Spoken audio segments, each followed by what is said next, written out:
Hello and welcome to the EDHRECast. My name is Joey Schultz and I'm joined as always by my fantastic co-hosts. First up, he puts the jump in Jumpstart. It's Matt Morgan. So I figured out why Adele crossed the road the other day. She wanted to say hello from the other side.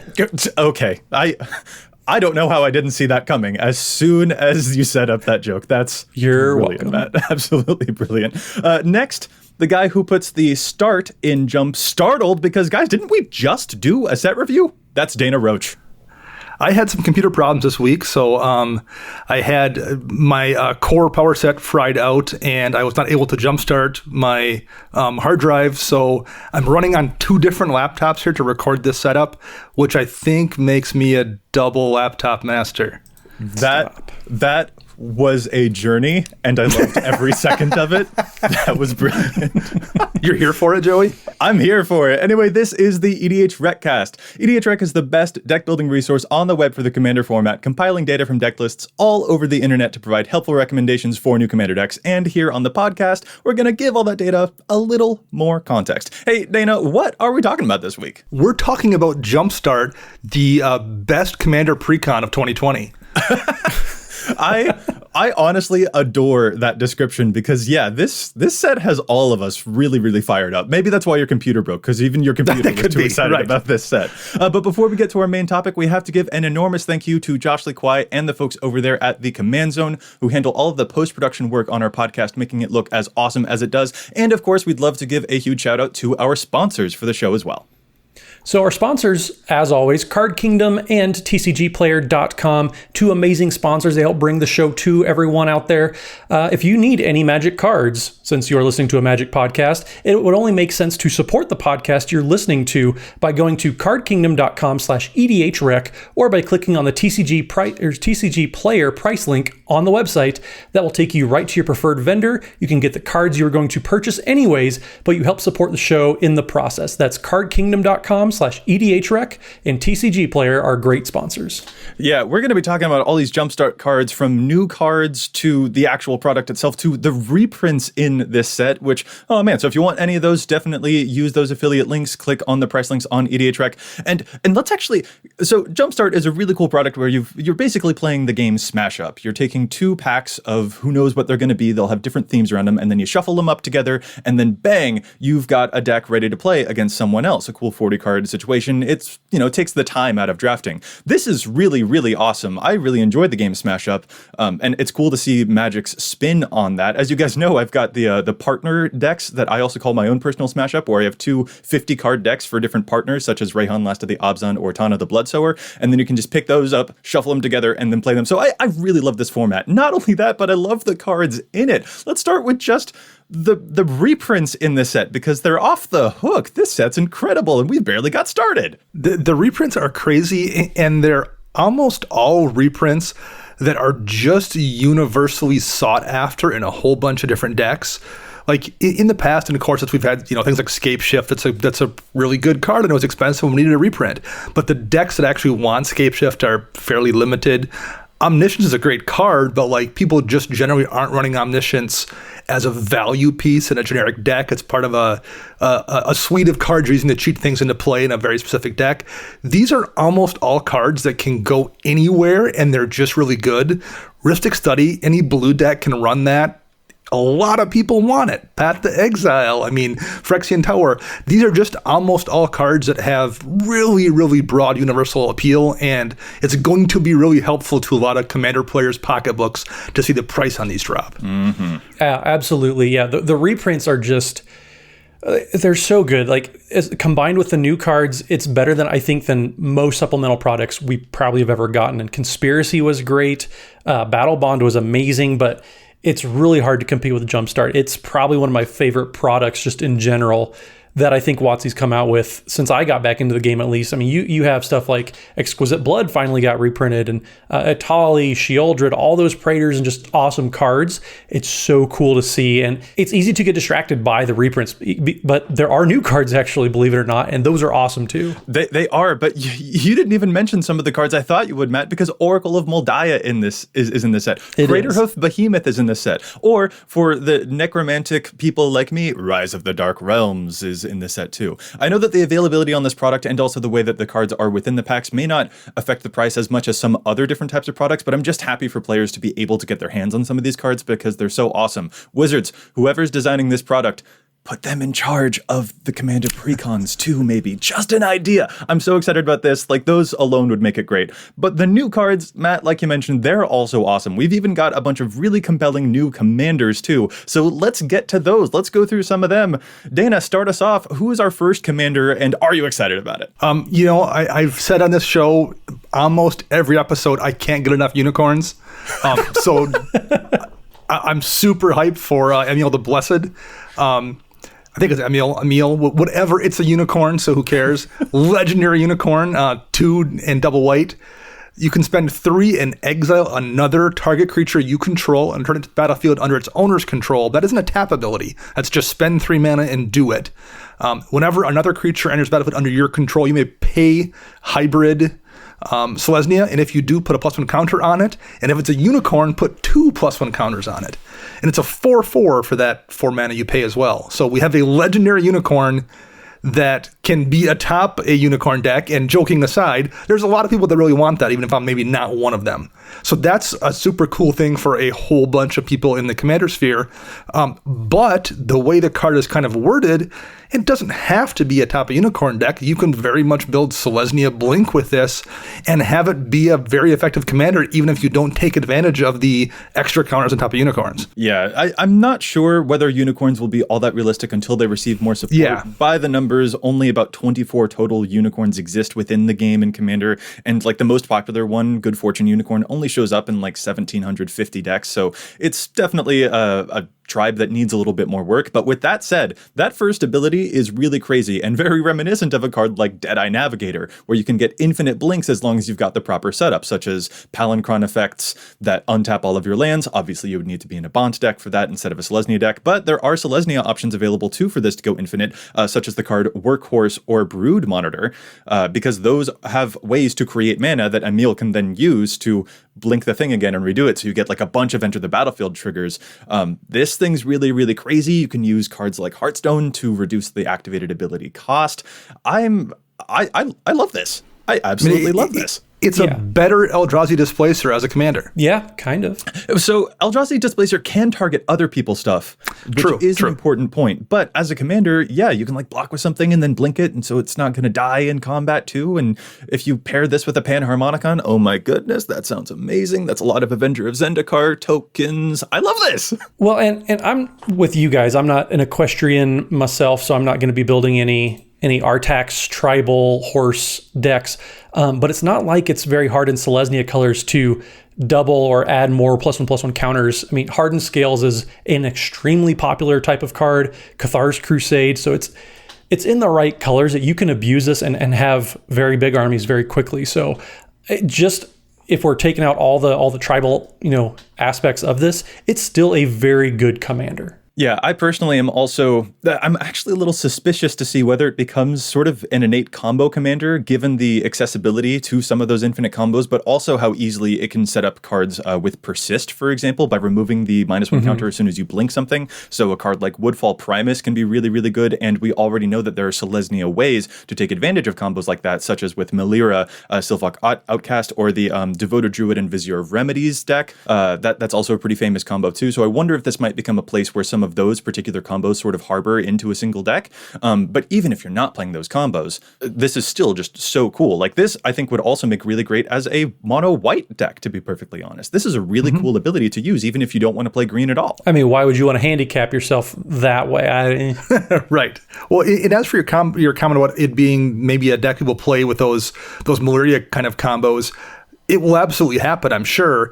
But unlike something like, say, the Madness Commander we had last year, where people tended to just do kind of the Infinite Madness loop to their combo win, I think part of the problem there was, I don't know if Madness is that interesting as a mechanic, and there's not that much you can do with it aside from just going to that super tight combo route. I think here people will definitely do that, but I think both unicorns as just a weird kind of meme deck is interesting enough that people will want to do that. And I think it's good enough as a blink commander that people can do just blink value stuff without having to necessarily feel they want to go the Malaria combo route too. So I think there's 3 paths there that are viable that will be explored in a way maybe you don't get sometimes with commanders that do have that potential to be just a combo engine. Yeah, absolutely. All right, let's move on to our next one. I know that we're gushing about Emil, but there's a lot of commanders here. Let's move on. What is our next commander? So the next one we got is Ineaz the Gale Force. It is 3 blue for a 4/4 legendary Djinn. Has flying and has 2 an Azorius hybrid, which is a blue and a white. Attacking creatures with flying get +1/+1 until end of turn. Notice it's not your attacking creatures, it's all attacking creatures. But also has a weird triggered ability. Whenever 3 or more creatures you control with flying attack, each player gains control of a non-land permanent of your choice, controlled by the player to their right. This is interesting. There's a couple different things that you guys can be doing with this. I'm curious what you all think. I love that this opens up a specific door for the flying tribal quote unquote deck, because it doesn't feel like there's ever necessarily been an actual commander for that archetype before. So sort of in the way that Emil, opens up unicorns, but then also has different applicability. This one is probably a bit more slotted into just the one direction of flying tribal. But with that said, I'm so happy that we finally have a commander that can do that. And the triggered ability is weird enough to keep that type of deck interesting without it becoming monolithic. There's a lot of ways to reward flying tribal, from cards like Favorable Winds to Gravitational Shift to Empyrean Eagle. This is a deck that's been a long time in the making. Well, in the ability on there too kind of encourages you to run a few of those cards that make the 1/1, Thopter tokens or bird tokens or something, to give you something weak to hand off to somebody else for something better, which is interesting too. Instead of just running, if this was just a flying tribal commander, it'd be very easy to just run Sphinxes and just run big beater angels, and you can definitely do that, but it also kind of encourages you to branch out beyond that and run the Emiria angel that makes bird tokens, things like that, just to have weak things to hand off to somebody else. And I think that's a clever design to encourage people to go outside the obvious includes. Yeah, well, and it's not that hard to make a bunch of tokens all at once, too. I mean, you have cards like Battle Screech and Migratory Route that are very good at making a lot of tokens. And you can build up your teams, too. I mean, like Joey said, Gravitational Shift is a very powerful card. So it's easy to make those flyers very, very good in your deck. But as soon as you donate them to somebody else, suddenly they're not that great. So I think it's actually a pretty interesting deck building challenge to undertake here. It's kind of like Kaikar minus the red. I would use kind of the advanced filters on Kaikar's page to kind of get a glimpse of what the typical Ineaz deck is going to look like. All the flyers, all the flying buffs. I think it'll be a cool deck. Yeah, that or Alila, Artful Provocateur, could also be a good roadmap for when you're starting off with this particular commander before all of the data starts coming in. And note, too, that you can look in some strange places. They don't have to be necessarily just the traditional spells that make, spirit tokens or bird tokens. You can also maybe look for some cards that create a lot of Thopters. So seeking through some of the artifact pages can also be very, very useful. I do personally worry that maybe the last ability reads as a little bit too enticing when it might actually not be as practical necessarily. I don't know. I'm comparing the ability to Admiral Beckett Brass in my mind, which I haven't seen trigger very often. But with that said, Admiral Beckett Brass doesn't have spells that can create pirates necessarily, like a whole bunch at once. So maybe that's a thing to be aware of. I guess... I don't know. I wouldn't sculpt the deck too much to be focused on that last ability where you are intentionally giving away something that is detrimental to an opponent. For example, the new card 9 Lives could be an interesting inclusion in this deck that you want to give away to someone else, specifically to Cyclonic Rift it away so that player immediately loses the game. But going too far into that strategy might be a little bit risky for Ineaz, and so I'm not sure if you want to actually sculpt the deck to have the bad cards to give away rather than just using it as it is advantageous as the game progresses naturally. I mean, I think you can take out that ability and it's still going to be a fairly powerful commander. I mean, being able to pump the team, that's pretty solid already. So I think you could take that ability out. I think it's just purely gravy. If you want to build the Ineaz deck, either you're going to make it work and you're going to put a lot of effort into that weird ability, but there's also a world more flyers than there are pirates compared to Beckett Brass. So I don't think it'll be near as hard to trigger compared to Beckett Brass. Yeah, and if it does, become pretty good to do that, you can use cards like Illusions of Grandeur that you can give away to an opponent, and when that goes away, they lose a bunch of life. Or a Pendant of Prosperity is kind of an interesting one that you can give away to an opponent and then retake control of to get double effects off of the Pendant of Prosperity ability. Or at worst case scenario, use cards like Grasp of Fate, enchantments that come in, exile everyone else's stuff, and it doesn't matter if you give those away. Who cares about that if you don't own them? The stuff is still exiled, so you can find neat benefits there too. Definitely a lot of fun. I'm so happy that this is a door that has been opened. Speaking of things that make me happy, let's go to our next one. This is Kells Fight Fixer. Oh man, Kells Fight Fixer is a 4-mana 4/3 Azra Warlock with Menace. Whenever you sacrifice a creature, immediately perks up Joey's ears. You may pay a hybrid Dimir that's a blue or a black. If you do, you draw a card, and you can pay 1 generic mana, sacrifice a creature, and Kells Fight Fixer gains indestructible until end of turn. So it is a sacrifice outlet that can draw you cards. I mean, you know that I like it, but where are you guys at? I know you like it because it lets you play a Dimir deck that's really a Rakdos deck, and you can be like, hey, I'm doing something different. I'm playing Dimir. Yeah, I do. In every possible color identity, I do have ways to sacrifice my own creatures for value now. From Teysa Karlov to there's Judith if I wanted to do some aristocrats. This is Dimir aristocrats now, which just makes me absurdly happy. I will admit I'm not too happy that it does cost you mana to sacrifice the creatures because I usually sacrifice them for free. But with that said, like you can use a Phyrexian Altar to help pay for that ability, so maybe it's not all that bad. Yeah, I mean it's a very powerful effect. The fact that they tempered it back and you can only draw 1 card per sacrificed creature, and it does cost a little bit of mana to do so. It's a perfectly fine, perfectly fair, but still powerful effect on a commander. It's interesting to see it in Dimir. I don't think we've seen an Aristocrats style commander for those color pairs yet. So that'll be interesting, see what kind of gateways it opens up. But yeah, I like it. I think it's going to be an interesting deck to play against. It's funny that you say that because I actually think that this one also has the ability to go a little bit bonkers if you get infinite mana.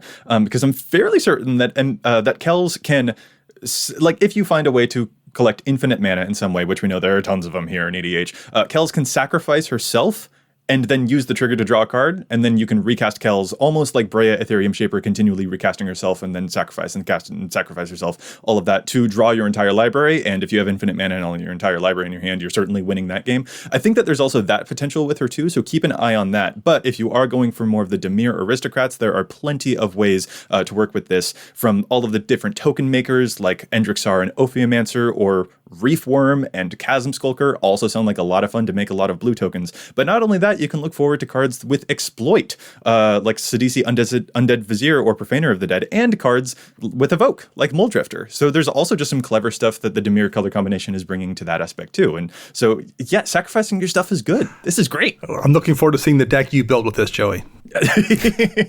I don't know. I might need to calm down with the aristocrats, but we'll see. I do think it would be a very great challenge to have aristocrats in every single color combination. And again, this is opening up new doors, and that's what makes me so happy about this product. It can also do pretty good work in 99, most likely probably Marchesa the Black Rose, but it will be a really good card in that deck as well. Yeah, well, and speaking of opening new doors to different types of decks, we finally have what I think is a decent Minotaur tribal commander, Sethron Herloon General.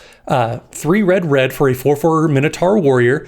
Whenever Sethron Herloon General or another non-token Minotaur enters the battlefield under your control, you create a 2/3 red Minotaur token. Then you can pay 2 and Rakdos Hybrid, which is a black and a red. Minotaurs you control get +1/+0 and gain menace and haste until end of turn. I think this might finally be a like I said, decent Minotaur tribal commander. What do you guys think? Yeah, Neheb wasn't really doing it. No. I don't think there was anything that really made Neheb a tribal commander, even. It was just kind of like, okay, what's a decent Minotaur that's a legend?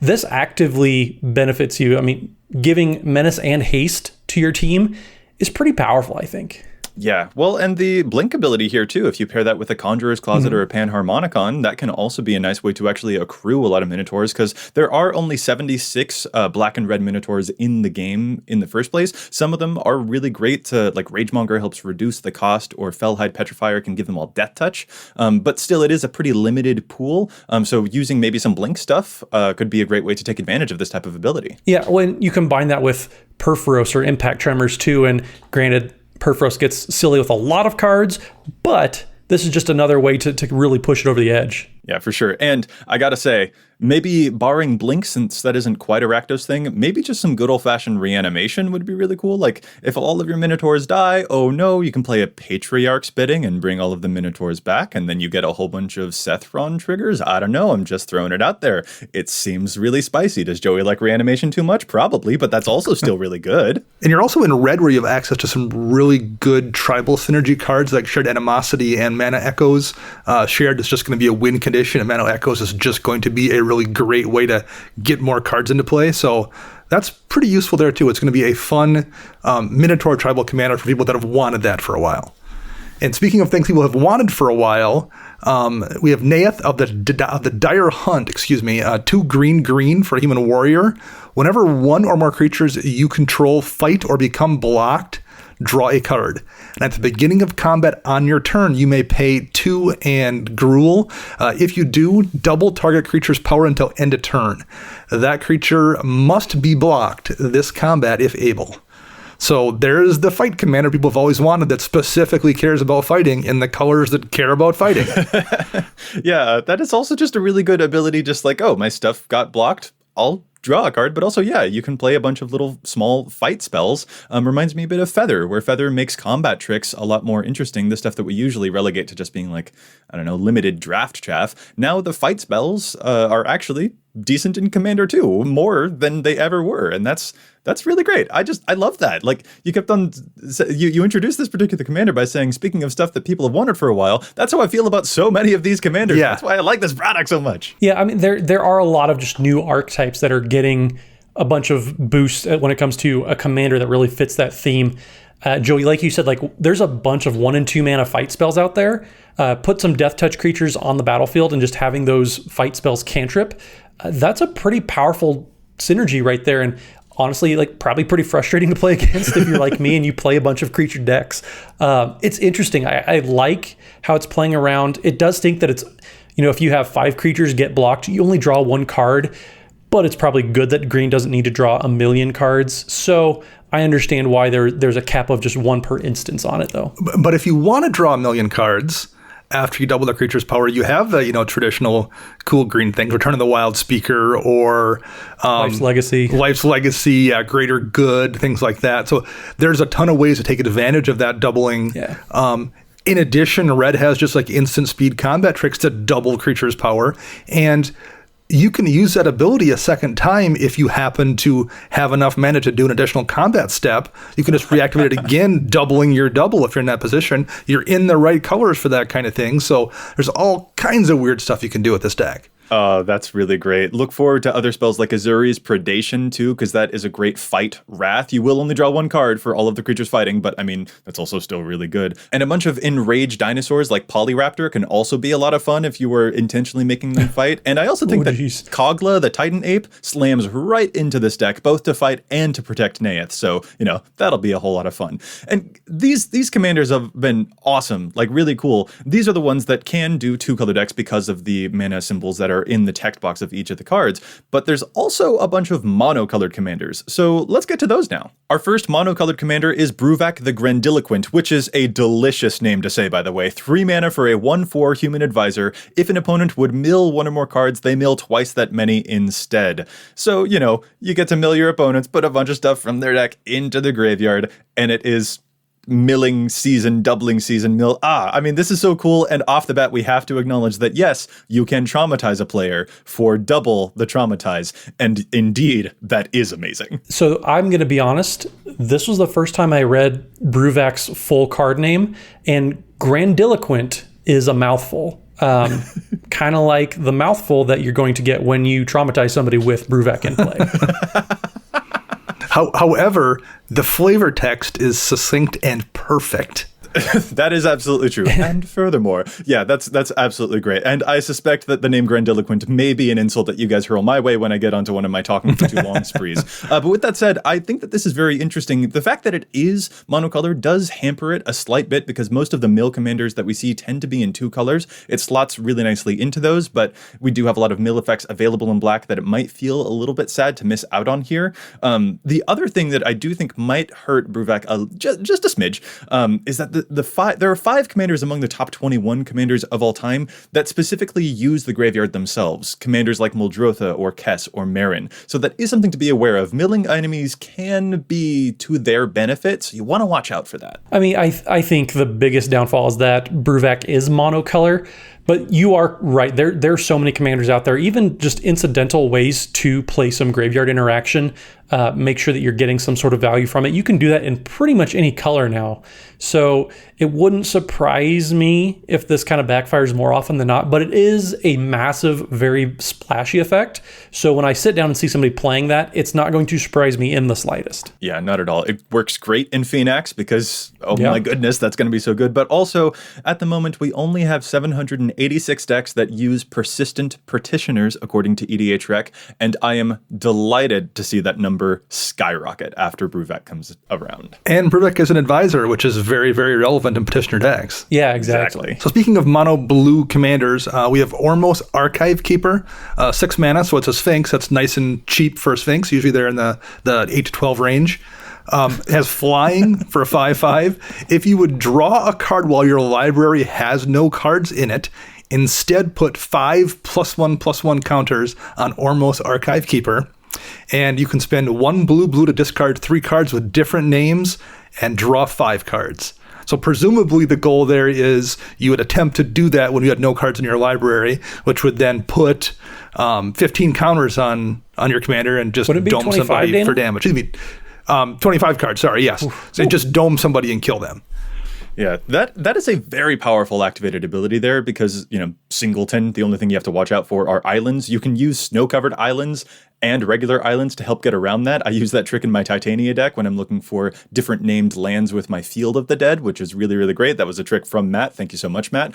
Or Joey, you could just not run many basics. There's also that. You could just do that. There's also totally that. With that said, this is pretty easily my least favorite of the new commanders. It is a very interesting ability, especially, again, if you get infinite mana. This is the kind of commander that can probably just immediately rip through your deck, or you can use an Enter the Infinite to just, draw all of the cards that way. But with that said, it seems slightly redundant given the strategy. Laboratory Maniac is already, a pretty well-worn strategy, that and Thassa's Oracle. And this one's a little bit tricky because if you do get to that point where Ormos is specifically the commander, the card on the field that is preventing you from dying if you would draw, the no cards in your library, Ormos going away means that you will basically immediately die. So that's just a very tricky line to walk if you are trying to do this particular strategy. See, this is the type of commander that I think if you're on the 50% of the format that is on the casual side. I know all 3 of us, we are not on that, but that half of the player base of Commander is going to love this because it's such a, the achievement unlocked type commander where as soon as you first kill somebody with this and you have no cards in your library, you're going to see a little Xbox icon that pops up and says you get 1,000 gamer points. It's such a neat challenge, and Laboratory Maniac is probably to me at least, one of the least exciting ways to win.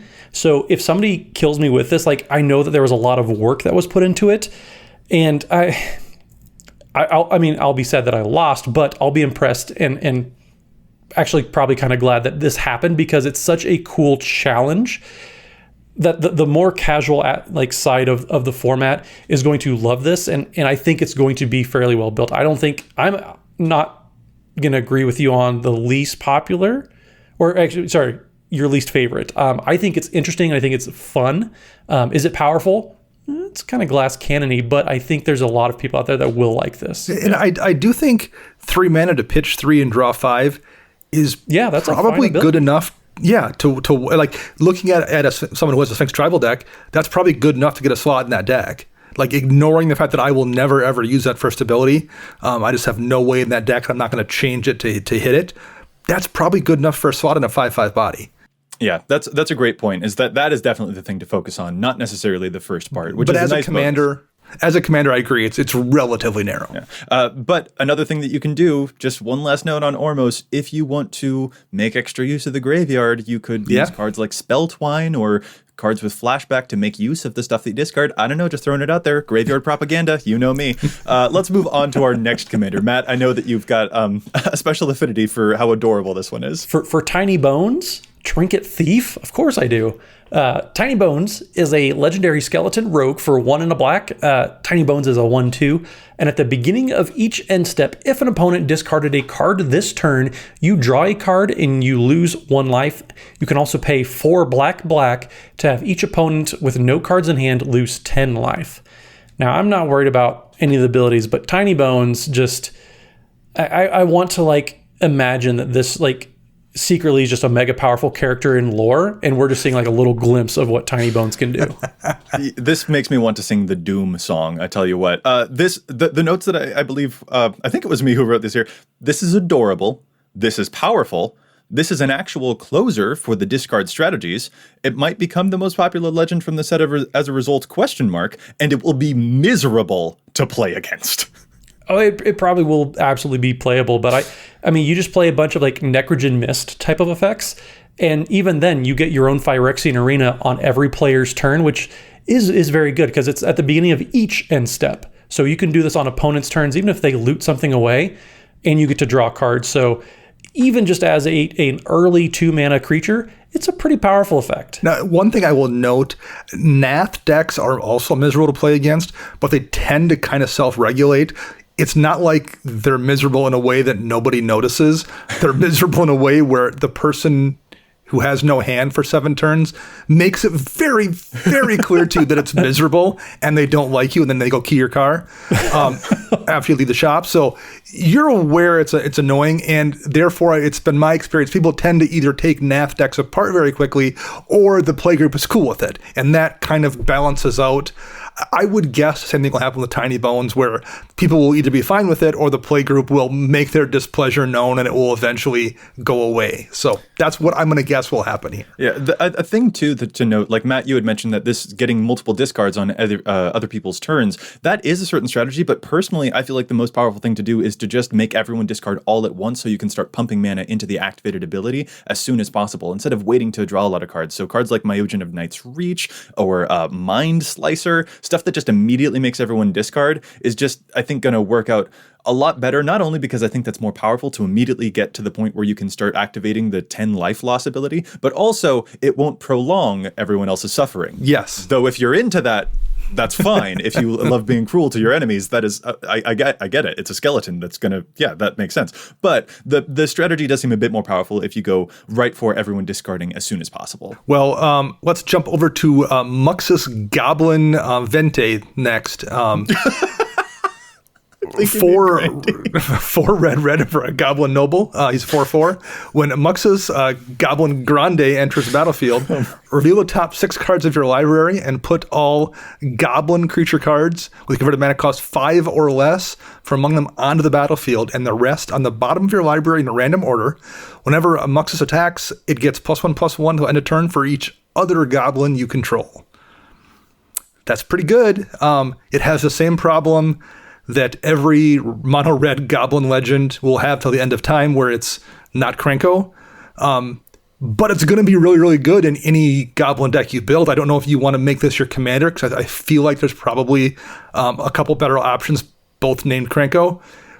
But if you're playing that Goblin deck, it's going to be great in that deck, I think. I mean, the Krenko thing especially, Krenko is blisteringly fast, but I like that this offers up a commander for goblins that isn't quite as fast and is also still original. And, again, this is another commander that you can use Conjurer's Closet on, or the card Molten Echoes can be really cool for duplicating goblins and getting a bunch of these effects. I actually think that this might stand a bit more of a chance against Krenko, because Krenko has a history of just being a fast deck, almost more than it has a history of being a goblin deck. And so people who feel a bit more resonant, they want the Goblin experience, I think Muxes is going to be a really great outlet for that. I personally prefer Muxes for that reason, because it isn't as obnoxiously fast. Yeah, I was going to say, the biggest downfall of Muxes is that it's not Krenko, but the biggest benefit that it has is that it's not Krenko. Very true. If you sit across the table from somebody that flips over a Krenko deck, you immediately know you can't let that person get, untapped twice with Krenko, otherwise you're just dead. Muxes, you're going to see that and okay, sure, yeah. But I think this might be just as explosive, like going 6 cards deep and getting anything that costs 5 or less. Like there's maybe like 3 goblins that cost more than 5. So you're going to be able to get a decent amount of value out of this. And if you have anything like Erratic Portal, where you can bounce it back to your hand and play it from your hand again, that's going to be able to generate a decent amount of value. So I like this. It's interesting. And it's going to come without the reputation that Krenko Mob Boss has, where it's just absolutely insane, and you're going to get targeted down playing it. Well, it's also more resilient. Like that we've seen that Krenko deck where they shoot their shot and the board wipe happens and they're just out of gas. This doesn't have that problem. You can continuously, as long as you can recast Muxes, you're going to get those goblins back to kind of rebuild the army and take a crack at it again. So it definitely is going to have the ability to stay longer in games than that Krenko deck that gets shut down early and just can't call back in. Well, yeah. and something that Muxes can do too with that second ability, you can commander damage people out with this very easily. Like it's not that unheard of to have 10, 15 goblins in play all of a sudden. Sure. Give it, put a Rogue's Passage out into play, and Muxes can commander damage people maybe in one shot. I don't think that's going to be too hard to do. So that's something Krenko never does. So just a different angle of attack. Yes, the 2 mana in mono red is it may as well be 20 more mana. having my own mono red deck, but I like Muxes. It's interesting, and it's not the S tier Goblin commander, but I think it's probably top 3. Oh yeah, I'm loving this, especially if you can do some. There's still a lot of nasty stuff that he's able to do. He may not be as fast as Krenko, but my goodness, a Goblin Recruiter is going to set up Muxes so obnoxiously well, in conjunction to maybe set up specifically the Conspicuous Snoop combo, which can do a bunch of really nasty stuff with Kiki Jiki off the top of the deck. So there are definitely still some of those other outlets if you want to do some really crafty and mean Goblin stuff too. But yeah, Matt, I love the way that you put it. Like he isn't Krenko, so that might hurt his numbers, but he also isn't Krenko, which might really help his numbers, and I really, really like that. All right, we've got one more mono red commander, and this is Zurzoth, Chaos Rider, a 3-mana 2/3 devil. Whenever an opponent draws their first card each turn, if it's not their turn, you create a 1/1 red devil creature token with, when it dies, it deals 1 damage to a target, and whenever 1 or more devils you control attack 1 or more players, you and those players each draw a card and then discard a card at random. I think I heard Dana's brain break there, because I know he doesn't like the chaos that this particular commander implies. But, again, Devil Tribal and some chaos stuff happening. A new door has been opened, so I really like it, even if playing against it might be a little funny. But what are you guys at? What do you think of Zurzoth? It's chaos, but I do think you can grab a hold of the reins in the chaos just a little bit. And I think that makes it much more tempting than the chaos where you're just throwing cards in the air and seeing what lands face up. So I do like that aspect of it. I feel like you have some control for what's going on, and that makes it much more attractive. Yeah, the fact that it's just a loot, basically, it's not manual dexterity. This card isn't a nightmare to play over streams. This card is fine. It is kind of nifty that all the people that finally wanted some sort of legendary version of Tybalt, they finally have something like that. So you're going to be able to make a lot of devils.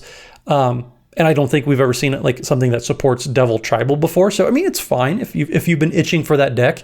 Here's your legend. I think, too, an important thing to note is that Zurzoth decks may look really friendly at first. They'll be running probably cards like Temple Bell or Miko Koro, which help everyone else draw cards so that Zurzoth can create the devils all in one swoop with that particular first ability to create devils, because you're making other people draw the cards. But the good Zurzoth giveth and the good Zurzoth taketh away too, because the chaos that could potentially happen with other cards like Burning Inquiry to also help out with making enemies draw cards, that's something to watch out for. In addition to the fact that I'm fairly certain his last triggered ability fuels his first triggered ability, so you'll really want to watch out for that type of engine too.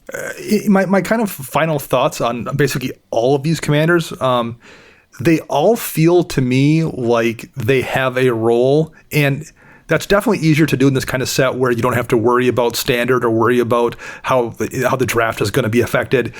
That's where we get those throwaway commanders where you're like, I don't know why anyone would ever play this particular commander. It does nothing and it isn't good. All of these feel like they really have a specific niche, and even if we don't like them, we can see what the deck is and how they would get played and who would play them. And that feels really good to go over an entire list of commanders and just be able to visualize how they're going to get played and when they're going to get played. Yeah, absolutely. I'm like, I don't know if Zerzoth is for me, but I know exactly who it is for. I see something like that. Or like maybe, Emil isn't necessarily the kind of thing that someone else might like, but oh man, I absolutely love it. So yeah, you can totally see the person that it's for. Based on some preliminary polling that we did of over 1,000 responders, we actually got a kind of decent idea of where these commanders might be falling in popularity order too. And I will say that these numbers did surprise me. The most commonly voted for commander that people were most eager to build was Neith of the Dire Hunt, the Gruul Fight commander, followed up by Tiny Bones, which I expected to be number one personally, and then Ineaz the Gale Force, and Ormos and Muxes were in last place. So that is something sort of to look out for. By the time that EDHREC starts collecting data, most likely by the time that this episode airs, we may see if those commanders are still in that order, but I found that kind of interesting. Do you guys think that you would have guessed that those were the commanders near the top of the popularity, or do you think that they might eventually become something different in the future? What do you think? The one that jumps out at me is Emil the Blessed, and I feel like that's the kind of commander that probably is going to get played by people who don't go to EDHREC and don't post deck lists online and don't take polls. That's going to be a kitchen table kind of EDH commander, very popular among the really casual crowds. So I'm not surprised it's that low, but I think the reality of how often it's going to play it is probably greater than what the numbers will bear out.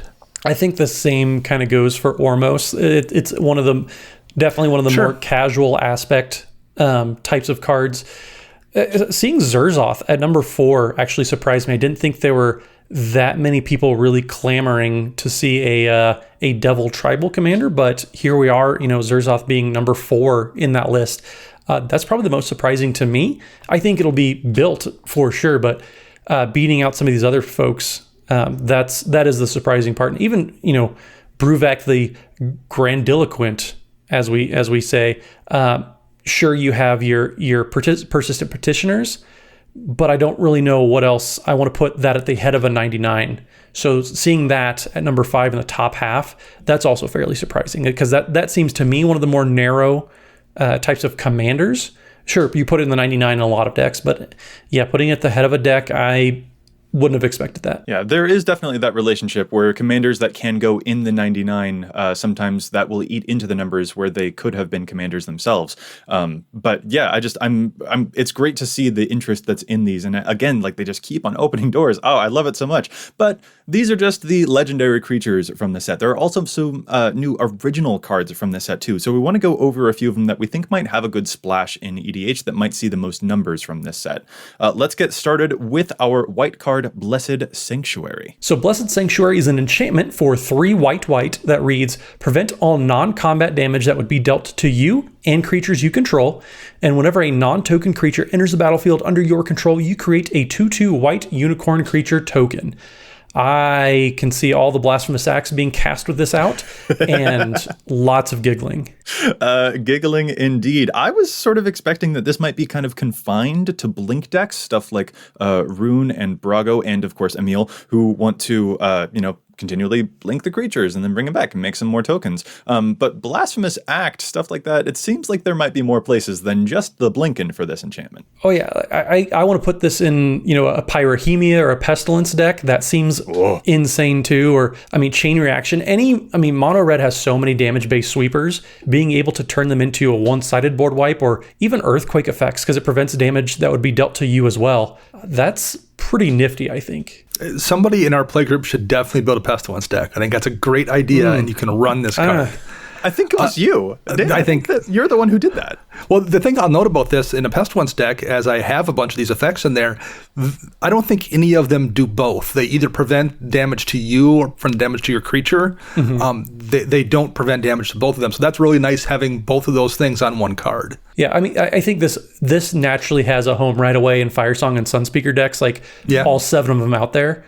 But this is a shoe-in for Firesong and Sunspeaker decks.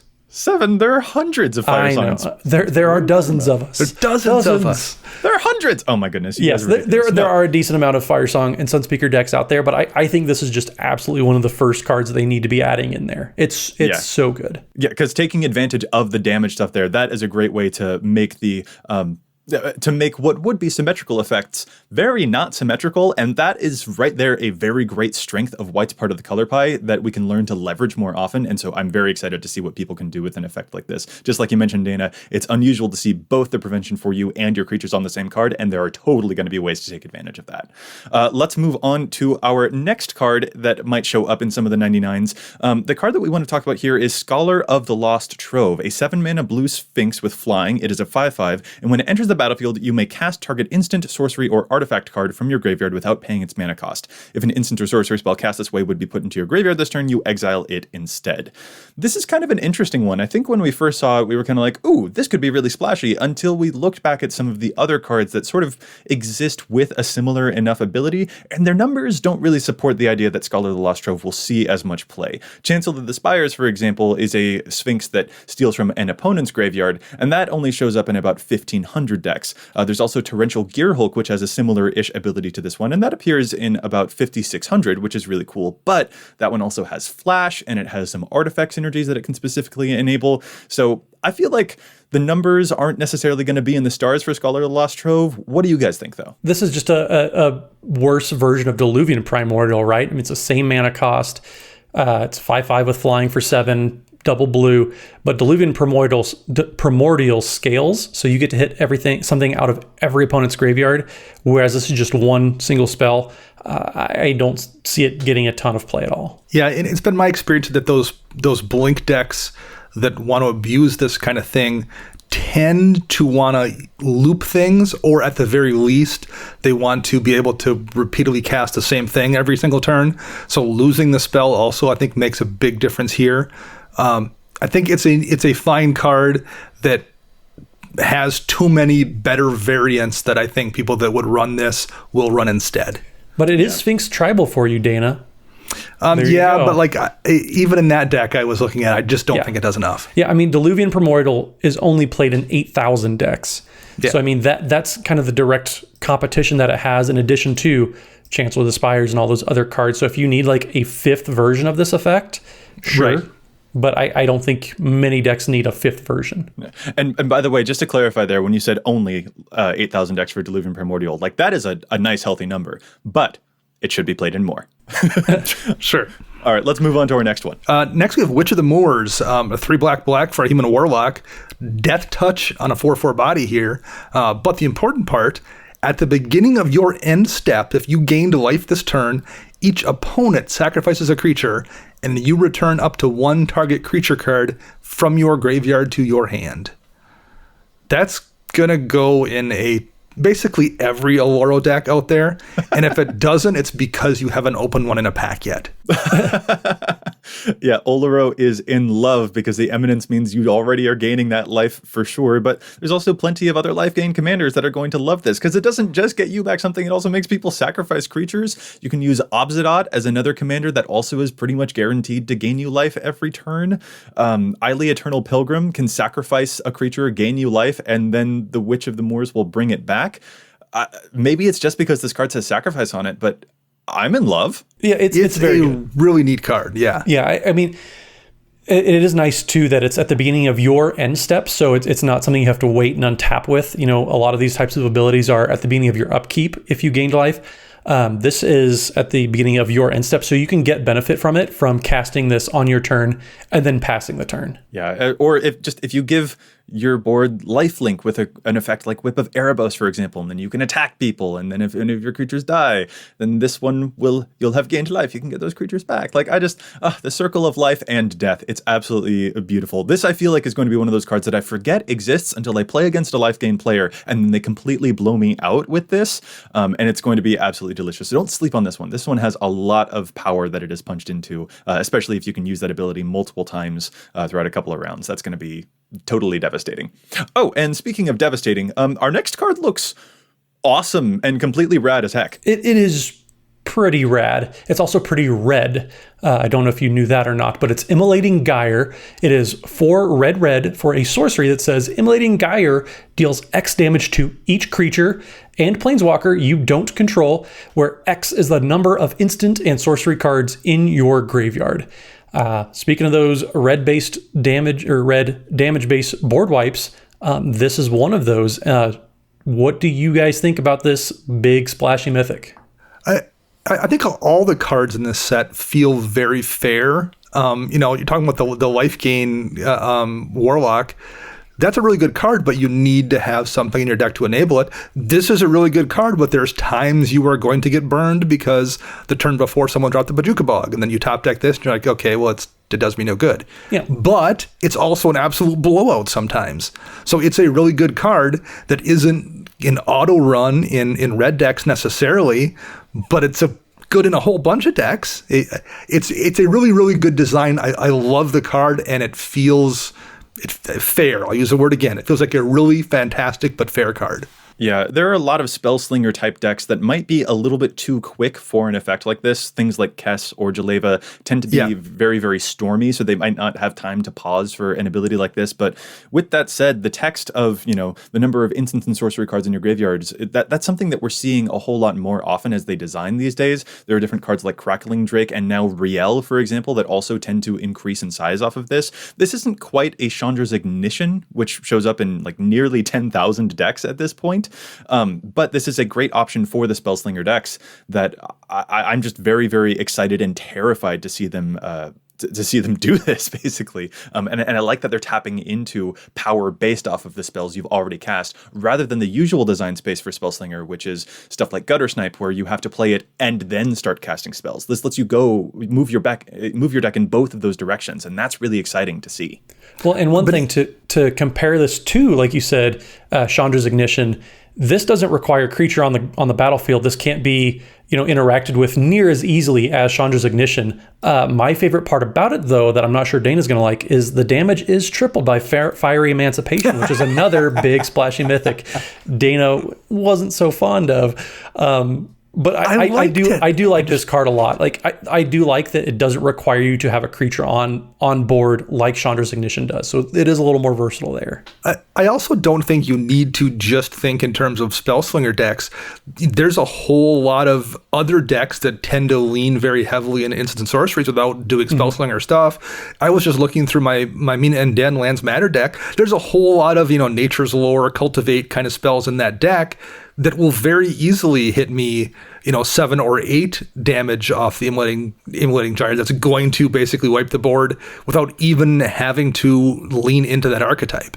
It's just a card that's going to do good. I was just thinking that too. Yeah, Angry Omnath would love this because I use so many, Sky Shroud Claim and all those types of ramp spells that even if this is just going for, 5 or 6, enough to wipe the board, get my elementals off the battlefield, get those death triggers, that's a pretty good effect right there. Okay, fellas, we're going to move on now to what is easily the best and brightest and most beautiful card. I am so obnoxiously excited about this next one. This is Branching Evolution. 3 mana enchantment. If 1 or more +1 counters would be put on a creature you control, twice that many +1 counters are put on that creature instead. I want to sing. Hallelujah. This is so exciting. This is half of doubling season, and it's still an amazing half. For some context on how popular this effect can be, doubling season, which doubles your tokens and the counters that you put on stuff, that shows up in 16,600 decks, according to EDHREC. But Hardened Scales, which is just a simple +1 for your +1 counters, that shows up in 1,200. This has a home. We already know all of the homes. We know that Joey wants it for his Rayhan deck. We know that the Atraxa +1 players are going to absolutely love it. We know that Pier and Toothy is going to go crazy, and that Gave, Guru of Spores, also probably can go infinite with this, as he always is wont to do. So there's not even too much to say about it, except that I'm so excited. I'm so stupidly excited.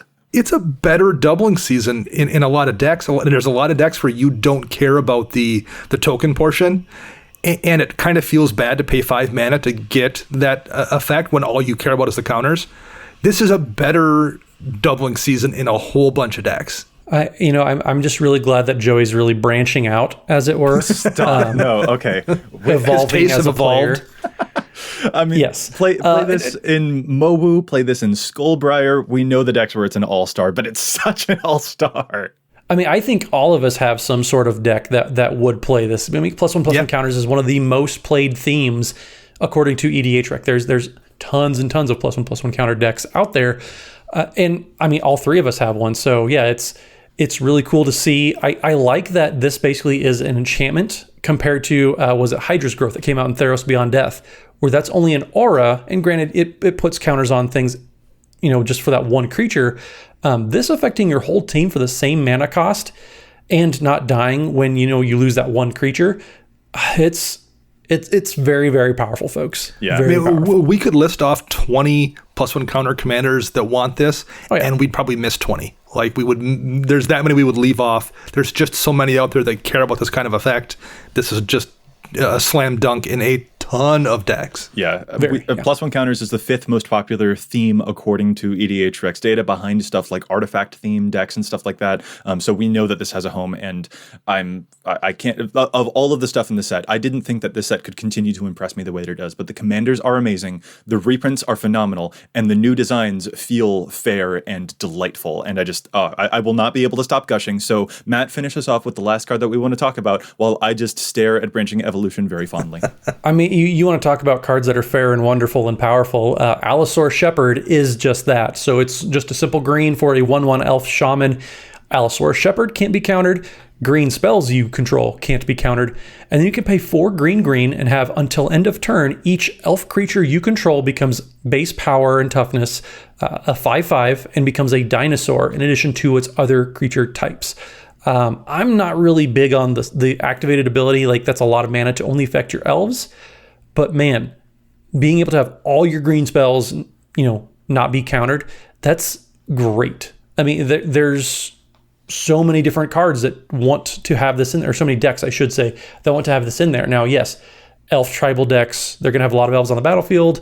This will be powerful, to have that activated ability. But even then, just being a 1/1 for 1 that can't be countered, and then all of your green spells can't be countered, that is nuts. Yeah, I've seen a lot of competitive players talking about the utility of this card for nothing other than the can't be countered portion of it to protect combo spells. I mean, it's worth it in those kind of decks just for that ability. I don't have any place that wants to run it, but it's going to be a very Sylvan Safekeeper-esque a protection spell in a lot of decks. I'm surprised to hear that you don't want to play this one particularly, because I know that you have an Edric Spymaster of Trest deck. Would this not be a pretty interesting way to make that a finisher for the deck? Maybe. I have a ton of finishers in there already, and I don't have that many elves. It's only going to buff my elves and make them 5/5, and there's just not that many in the grand scheme of things. And green spells, I run enough counter spells in that deck anyway. I don't know if I am worried about anyone countering green spells for the most part, so it's just not quite good enough there. Gotcha. I mean, being able to feel safe when you cast Triumph of the Hordes, or you do a Finale Devastation for 10, or whatever you're trying to do, you invest all this mana and you can get blown out pretty easily. Having this as protection is so good. Like, they would have to kill it in response, then counter it, and not everybody's going to be able to do that. Yeah, this says green spells and not creature spells, and I'm going to forget that an embarrassing number of times. And I hope you do against me specifically. I'm very sure. And I'll also note, I'm probably not playing that Edric deck at the level where you're that worried about it. I think if you were maybe playing the absolute peak CDH level, that's probably a different story.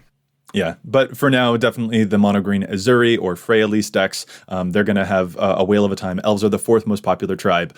So yeah, this also definitely has a home. And that's really where so many of these fall down, is that there are cards that have a dedicated home that makes them exciting inclusions, or there are cards that are opening brand new doors, and that's so great. It's so great, in fact, that I forgot that we actually have one last cycle of cards to talk about. So let's clean up those before I move on to wax philosophical again about how much I love this stinking set. Last but not least, we have a cycle of 5 different lands, all that have Thriving in front of the land type.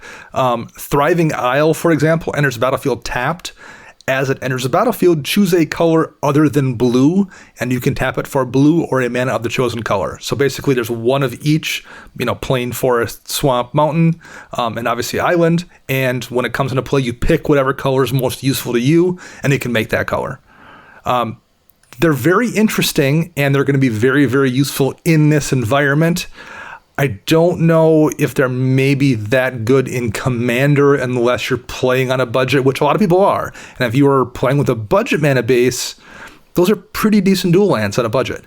Well, yeah, like you said, Dana, like these are great on a budget. Now, like depending on how much Jumpstart actually gets opened, like in this time that we're living in, we'll see. But if you are playing 3+ colors, I think this is a fine choice because I can't count the amount of times like I've needed a third color and I drew a Guild Gate for the second color that I already have. Yeah. So you being able to pick the color that you need at any given time, if you're on a budget mana base, which like you said, a lot of people are, this is going to be a good addition. In those 5-color decks, in those 4-color decks, these are going to be pretty good. I know, Joey, you have some thoughts, but I'm a really big fan of these, just giving people more, 10-cent tools to upgrade their mana base. I'm never going to say no to these. Yeah, no, I really love the design, especially for the nature of this product. I do feel as though if I'm in a 3, a 4, a 5-color deck, and I am definitely on a more budget mana base, the Vivid lands still catch my eyes before these particular ones, because the Vivid lands, you can remove the 2 counters over time to get colors that you need in case those color needs change. But even then, I still do appreciate the design. I'm not confident in their numbers necessarily in those particular budget mana bases, but I'm never going to be mad that they're offering up new types of designs that are this clever. And I think actually my personal favorite place that I would like to see some of these see play is in any deck that purposefully steals stuff from their enemies. I'm thinking of Gonti, for example, because they take a whole bunch of stuff from your enemies, and the stuff that you take might have an activated ability that costs red, which you don't have access to. So you can play the Thriving Land in black that you can then choose red to be able to activate some of those abilities, or maybe Send Triplets might also have fun with it too. So that's also, I think, a fun place too. Like even if I have kind of a thumbs down attitude, like, I'm not confident that these numbers will be good for the Thriving Lands, they still have niche homes that make them really fun and exciting. And I just, I cannot stop gushing about this set. Yeah, this set combined with Core 21, I mean, it's just 2 haymakers back to back, and it's kind of overwhelming with all the good stuff that we're getting, in addition to all the amazing reprints. Like this is just, it's been a very busy month as far as Matt trying to update decks, which you guys know is a stressful time to begin with. It is. I made the same comment, I think, when we did the Core 21 set review, and I'll make it again here. These kind of sets really, really lend themselves to giving you pieces for a deck you already have in a way that the precons maybe don't. Right. A lot of those cycling cards, for example, in the precon set, if you aren't playing a cycling deck, maybe don't do you any good. There's just so many things here because these sets are so open-ended and not designed necessarily around like a specific mechanic or something. There's just so many pieces that you're like, I want this for this deck and that for that deck. That to me is something I really, really enjoy, having this just whole smorgasbord of cards that are going to be good in a bunch of different decks. And specifically for me, what I love is that, like, when we discussed about precons or something like that, it does sort of feel as though, precons are a way to get someone started, but they don't have as much appeal to enfranchised players like us. A product like this is beautiful because it is appealing both to brand new players and to enfranchised players, because I feel so happy recommending, yes, I want folks to play this. I want to play this with my family since we all play Magic, because it takes a lot of hassle out of deck building or drafting or something like that. It is appealing to me because of really spicy reprints and some of the really appealing new designs, but also it feels like a great time for a new player who's just now being introduced to all of these things too. Like that bridge and how masterfully that's been connected, that's what I think really has me so appreciative of this particular set. Not just that there's a whole bunch of ingenious stuff, and I'm really excited about Branching Evolution, you guys, but also because it merges 2 different groups of players in a way that I really wish that more products could do. And I'm so excited for that to be something that we see even more of. I love this from top to bottom. Excellent design. Yep, 100%. I agree so much that I don't know what else we can say, because we're just going to be repeating how how nifty Jumpstart is. We can find new adjectives for it instead of just nifty. We can use like appealing and cool and stuff like that. We can find brand new adjectives. And dandy. Ding, dang, dong, dynamite. There we go. Yeah, Jumpstart gets an enormous thumbs up from us. We are so excited to see what these cards will do in the EDH format. This is a great product. I hope that it isn't getting lost amid the shuffle of there are a whole lot of products, but all of these products, this is one that has me so excited. So I just it's so good. It's ding dang dandy and nifty and all of those other things. So with those crazy words that you haven't heard in over 5 years now stuck in your head, what we're going to do is call this episode to a close. Thank you guys so much for joining me. And if our listeners would like to get in touch with us, where can they find you all? Matt? So you can find me on the Twitters at Mathimus55. That's MATHIMUS55. Don't forget, Wednesdays we are streaming at twitch.tv/EDHRECast. And if you are interested in joining EDHREC, creating content, writing articles for us, make sure you go to EDHREC.com/apply. Indeed. And Dana. I just want to ask, Matt, are you guys hiring writers like myself that have a little experience but maybe aren't that good? You got to be acceptably good. All right. That's why I'm not writing too many articles anymore. Okay, because the acceptable part, it's where I fall short. I feel your pain. You can find me on the Twitter birds at Dana Roach, and you can hear me a couple times a week on my other podcast, CMDR Central. And I'm Joey Schultz. You can find me trying to compose myself after the hilarity that just happened. And you can find me at Joseph M. Schultz on Twitter. You can find the cast at EDHRECast on Facebook and on Twitter. And if you have a question, a keen insight to EDHREC's data, or maybe a challenge to stats pick that you think that we ought to know about, you can contact us at EDHRECast@gmail.com. Our thanks again to Josh Lequai and the whole team at the Command Zone for handling the post-production work on the podcast. And of course, to our sponsors, TCG Player and CardKingdom.com. You can find them using the price info links on EDHREC or by visiting cardkingdom.com/EDHREC, and that shows your support for the show.